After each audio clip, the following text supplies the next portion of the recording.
Hello everyone, how to do it? So I'm back with another new video, and in this video I'll introduce app. It's called Chatly AI Chatbot. So basically this is an app you can do it here. A lot of things like you will get all the AI models in a one place.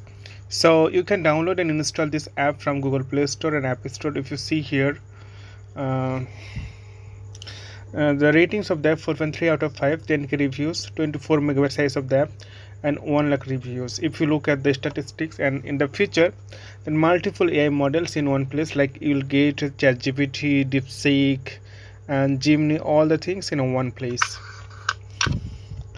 And quick summarize your research paper. And you can see here a lot of things, and translate, you can translate any language. So and if you want to see here the ratings and reviews, then you can see many people give the good ratings here, and also bad ratings. If you want to learn more about this app, which feature it's available here, you can go here and you can see chatting with AI characters and a lot of things. And this app is released 2024. You can use. I will create more video how to use this app in upcoming tutorial. So today is no more, and see you in the next video.